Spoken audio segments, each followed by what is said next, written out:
तो आज की सबसे पहली और बड़ी खबर, झारखंड में बिजली संकट जारी, शहर और गांव हर जगह भीषण कटौती।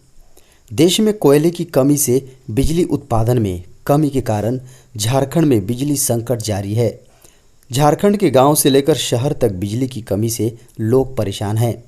झारखंड के शहरी क्षेत्रों में 17 से 18 घंटे तक ही बिजली मिल पा रही है, जबकि ग्रामीण इलाकों में औसतन 14 से 15 घंटे की आपूर्ति ही हो पा रही है। पिछले हफ्ते झारखंड के शहरी क्षेत्रों में 20 से 21 घंटे और ग्रामीण इलाकों में 18 से 19 घंटे बिजली आपूर्ति हो रही थी। आपको बता दें कि त्योहारी सीजन में बिजली संकट से लोगों की परेशानी बढ़ गई है। दोस्तों, बड़ी खबर सामने आ रही है। झारखंड की राजधानी रांची में जैप 10 की महिला सिपाही को ट्रक ने कुचला।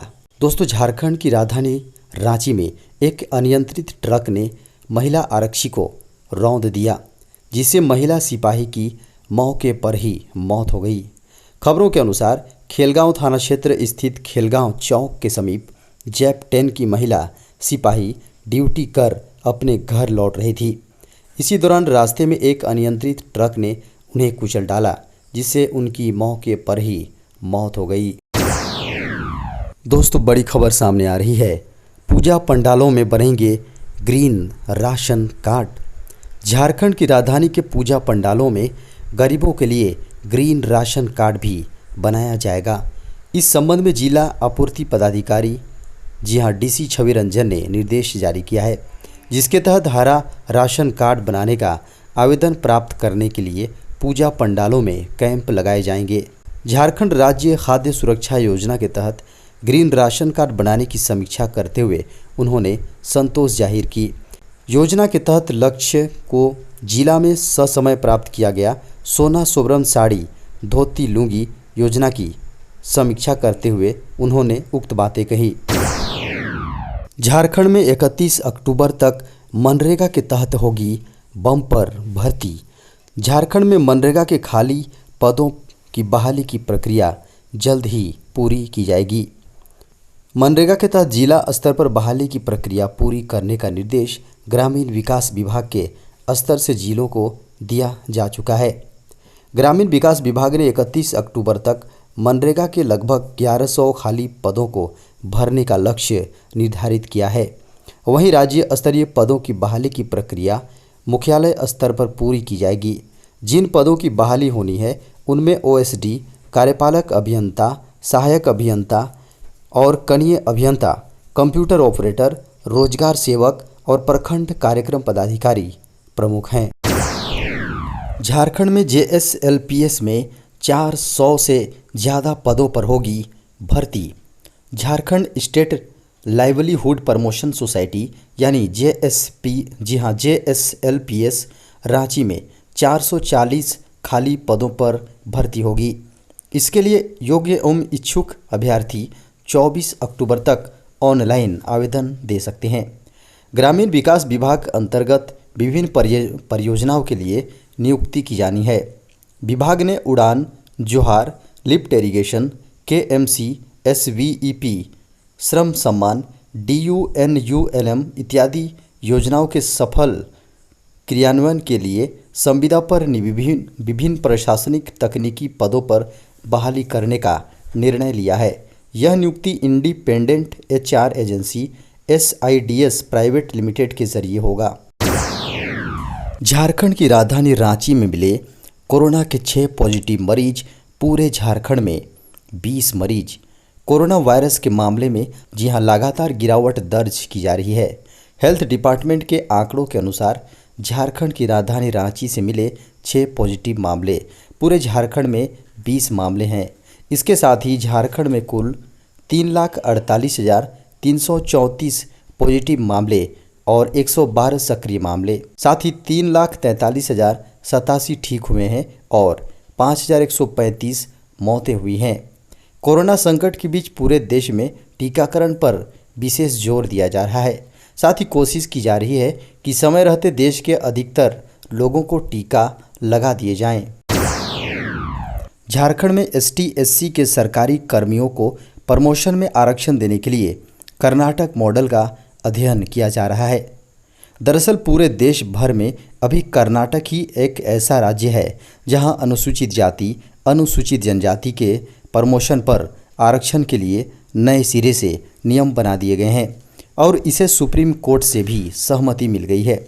आधिकारिक सूत्रों के अनुसार कर्नाटक में ABCD ग्रुप बनाकर प्रमोशन में आरक्षण निर्धारण किया गया है। दोस्तों, खबर मौसम की। झारखंड में 13 अक्टूबर के बाद बारिश की संभावना। झारखंड में इस बार दशहरा पूरी साफ मौसम के बीच गुजरेगा। मौसम विभाग के अनुसार अगले 5 दिनों तक झारखंड में बारिश के आसार नहीं है।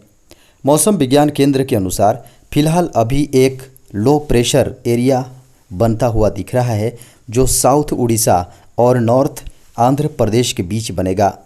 हालांकि अभी यह पूरी तरह से बन पाया है, इसका असर दशहरा के बाद झारखंड पर पड़ सकता है। धीमी हो रही है कोरोना की रफ्तार। बीते 24 घंटे में 21,000 नए मामले। भारत में कोरोना के मामलों में लगातार कमी आ रही है। बीते 24 घंटों में देश में 21,257 नए मामले सामने आए हैं, जो गुरुवार से 5.2% कम है। इसके साथ ही देश में कुल संक्रमितों का आंकड़ा 3,39,15,569 पहुंच गया है। हालांकि केरल और महाराष्ट्र जैसे राज्यों में अभी भी कोविड के रिकॉर्ड मामले सामने आ रहे हैं। स्वास्थ्य मंत्रालय के अनुसार बीते 24 घंटे में देश भर के सक्रिय मरीजों की संख्या में 3,977 की कमी आई है। इसके साथ ही कोरोना से संक्रमित मरीजों की संख्या घटकर 2,40,221 रह गई है। वहीं इस दौरान 271 मरीजों ने अपनी जान गंवाई। इसके साथ ही कोरोना से होने वाली मौतों की संख्या अब बढ़कर 4,50,127 पर पहुंच चुकी है। झारखंड में अगले 7 दिनों तक लोगों से कम बिजली खपत करने की अपील। लगातार हुई बारिश के कारण झारखंड में खेती किसानी की स्थिति बिगड़ गई। वहीं झारखंड में इसके साथ ही बिजली का संकट भी पैदा हो गया है। मिली खबरों के अनुसार आने वाले 7 दिनों तक बिजली संकट का सामना करना पड़ सकता है। दरअसल इस बार काफ़ी बारिश हुई है, जिस कारण कई कोयला खदानों में पानी भर गया है। अगर कोयला है भी तो वह बेहद गीला हो चुका है, जो वर्तमान में तत्काल उपयोग लायक नहीं है। ऐसे में झारखंड बिजली विभाग के प्रशासनिक अधिकारियों की ओर से आम लोगों से बिजली की कम खपत करने की अपील की जा रही है। IBPS ने क्लर्क के 7,855 पदों पर निकाली बम्पर भर्तियां। IBPS ने क्लर्क के 7,855 पदों पर बम्पर भर्तियां निकालकर आवेदन की प्रक्रिया शुरू कर दी है। अगर आप किसी मान्यता प्राप्त संस्थान से ग्रेजुएशन की डिग्री हासिल कर लिए हैं तो आप इन पदों के लिए ऑनलाइन आवेदन कर भर्ती में शामिल हो सकते हैं। इन पदों पर उम्मीदवारों का चयन प्री और मेंस परीक्षा में प्राप्त अंकों के आधार पर किया जाएगा। क्लर्क के पदों पर आवेदन करने वाले उम्मीदवारों के पास किसी मान्यता प्राप्त संस्थान या यूनिवर्सिटी से ग्रेजुएशन की डिग्री होनी चाहिए। अगर उम्र सीमा की बात करें तो उम्मीदवारों की न्यूनतम आयु 20 साल और अधिकतम आयु 28 साल होनी चाहिए। दोस्तों, बड़ी खबर सामने आ रही है। अब ATM में कैश नहीं होने पर बैंकों पर लगेगा पेनाल्टी। दोस्तों, बड़ी खबर सामने आ रही है। अब ATM में कैश नहीं होने पर बैंकों पर पेनल्टी लगाने की तैयारी की जा रही है। यानी अब अगर आपको ATM में कैश नहीं मिला तो बैंक पर जुर्माना लगाया जाएगा।